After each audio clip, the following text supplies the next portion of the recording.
27-year-old Tyler had been arrested for 19 counts of murder before the sunrise and was taken into the holding cell for further investigation.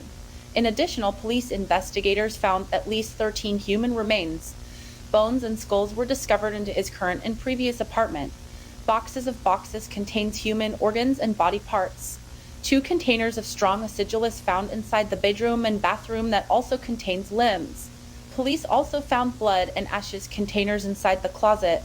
At last, plastic containers found in the bathroom contains power tools that is used as a murder weapon. There are also plastic containers of organs inside.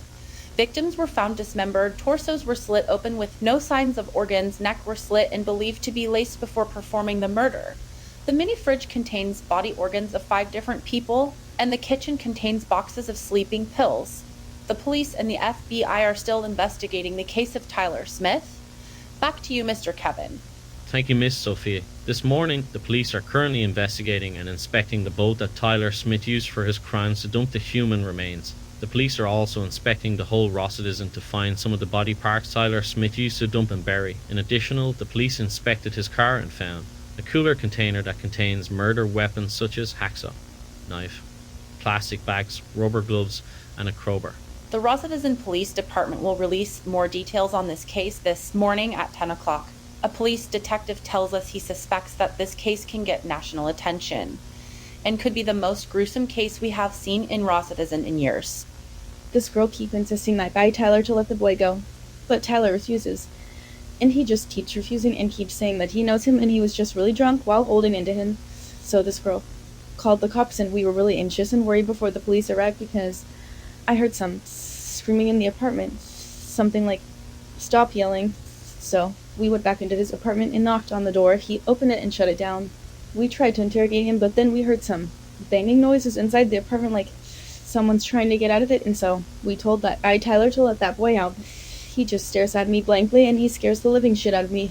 This girl told me to let the police arrive, and so we left the place and go back to our room.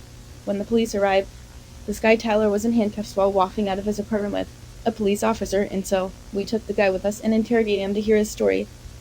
That's what the girl witnesses that time of the arrest inside the apartment of RoCitizen. Our team also interrogates the boy who was lured inside Tyler's apartment. Here's what he said. I was out partying at the club around 6 p.m. at night, and this guy came up to me and said, "I have stronger version of these drinks. Want to come and drink them in my place?" I think that's what he said. I agreed, and so I followed him. When we entered the apartment room 13, there's this really strange rotting smell once I stepped my foot into that apartment. But I didn't want to be rude and stuff, so I just let it be. I was a little drunk that time, and he mixed the drinks and gave it to me, and all of a sudden I felt lightheaded and everything's just spinning. When I woke up, I was inside a bedroom with a really bad rotting smell. I banged the door many times and called for help because I couldn't get out of the room. And that time, I realized I was saved. That guy deserved to be on an electric chair. This is the RC News, and we'll be back around 10 o'clock for the interview of Tyler Smith himself and what he has to say. Stay tuned for more.